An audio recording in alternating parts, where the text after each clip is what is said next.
थे। तमिलनाडु में हुए हेलीकॉप्टर हादसे में शहीद विपिन रावत और सेना के 11 जवानों को पीएम मोदी ने श्रद्धांजलि दी। इस मौके पर पीएम मोदी के चेहरे पर जनरल के जाने का गम जो था वो साफ दिखाई दे रहा था। आखिर पीएम के काफी करीबी जो थे जनरल रावत, जरा देखिए आखिर क्यों विपिन रावत पीएम के चहेते थे, दिखाते हैं।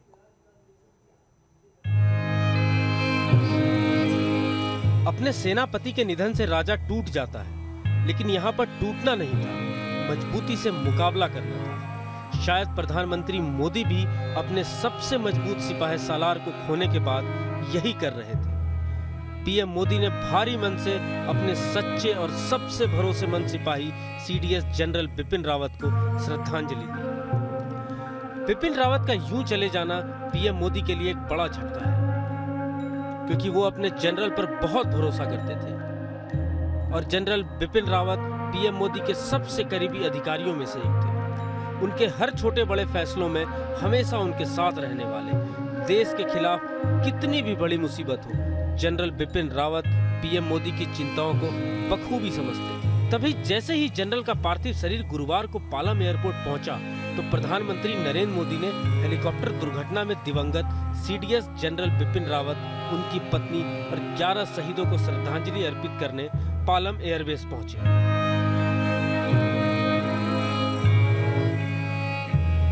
दुर्घटना में जान गंवाने वाले सभी लोगों के परिजनों से मिले और शोक संवेदना व्यक्त की। फिर ट्वीट करके भी शहीदों को नमन किया और लिखा, सीडीएस जनरल बिपिन रावत, उनकी पत्नी मधुलिका रावत और सेना के जवानों को मैंने अंतिम सम्मान दिया। भारत उनके समृद्ध योगदान को कभी नहीं भूलेगा। इसके पहले कुन्नूर में हुए हादसे में जनरल बिपिन रावत समेत सेना के 11 जवानों के शहीद होने की खबर मिलने के बाद पीएम नरेंद्र मोदी की अध्यक्षता में सुरक्षा मामलों की कैबिनेट कमेटी यानी सीसीएस की बैठक बुलाई गई थी। इस बैठक में भी पीएम मोदी के चेहरे पर अपने जनरल को खोने का गम साफ दिख रहा था। जनरल बिपिन रावत समेत 13 लोगों के निधन पर पूरा देश शोक में है और दुनिया भर से बिपिन रावत के लिए शोक संदेश आए। जाहिर है कि उनके निधन से पीएम को भी गहरा सदमा लगा, क्योंकि वो उन पर अटूट विश्वास करते थे। उन्होंने जनरल के जिम्मे सेना के तीनों अंगों की कई अहम जिम्मेदारियां सौंपी थी, जिसे अब आगे कौन ले जाएगा ये फैसला लेना पीएम मोदी के लिए आसान नहीं होगा। 31 दिसंबर 2016 को जब जनरल बिपिन रावत को थल सेना की कमान सौंपी गई, तभी पता चल गया था कि प्रधानमंत्री मोदी उन पर बहुत भरोसा करते हैं, क्योंकि जनरल रावत का थल सेना प्रमुख बनाने का फैसला आसान नहीं था। उन्हें सेना की कमान सौंपने के लिए 2 सीनियर अधिकारियों की वरिष्ठता को नजरअंदाज करना पड़ा था। बताया जाता है कि जनरल रावत के करियर और काबिलियत से पीएम मोदी इतने प्रभावित थे कि उन्होंने बिपिन रावत को सेना की कमान सौंपने में वरिष्ठता की परवाह नहीं की। तब पीएम मोदी ने सेना प्रमुख बिपिन रावत को 3 अहम जिम्मेदारियां सौंपी थी।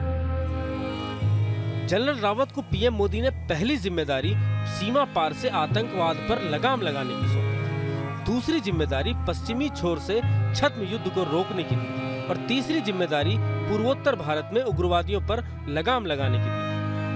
चीफ ऑफ आर्मी बनने के बाद बिपिन रावत ने अपने लंबे अनुभव का फायदा उठाते हुए तीनों ही चुनौतियों का अच्छे से सामना किया, जिसके बाद पीएम का भरोसा उन पर और बढ़ गया और 15 अगस्त 2019 को स्वतंत्रता दिवस के मौके पर लाल किले से दिए गए अपने भाषण में पीएम मोदी ने आर्मी, नेवी और एयरफोर्स के बीच अच्छे कोऑर्डिनेशन के लिए चीफ ऑफ डिफेंस स्टाफ पद बनाने की घोषणा की।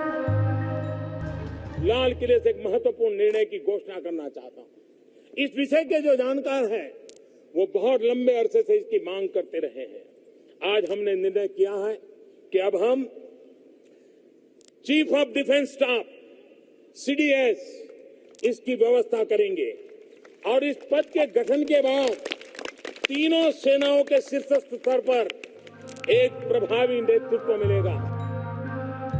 पीएम ने इस जिम्मेदारी के लिए भी जनरल रावत को ही चुना। भारत में पहली बार चीफ ऑफ डिफेंस स्टाफ पद की व्यवस्था की गई और वो मिली जनरल बिपिन रावत को। इसके अलावा पीएम ने जनरल बिपिन रावत को फौज को मजबूत करने के लिए और आगे बढ़ाने के लिए कई अहम जिम्मेदारियां दी थी।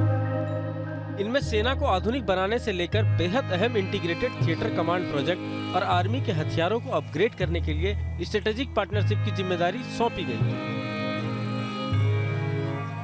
सीडीएस को इन जिम्मेदारियों को सौंपने से साफ जाहिर होता है कि पीएम मोदी और बिपिन रावत की सोच कितनी ज्यादा मिलती थी। पीएम मोदी की तरह बिपिन रावत का भी बहुत ज्यादा फोकस रक्षा मामलों में भारत की आत्मनिर्भरता पर था, जिसके लिए बिपिन रावत अक्सर स्वदेशी हथियारों और तकनीक की वकालत करते थे। बिपिन रावत कई चुनौतियों से निपटने के लिए सेनाओं को तैयार कर रहे थे। उनकी असमय मृत्यु निश्चित तौर पर सिर्फ पीएम और उनके विजन के लिए ही नहीं बल्कि पूरे देश के लिए एक बड़ा झटका है। Team news nation.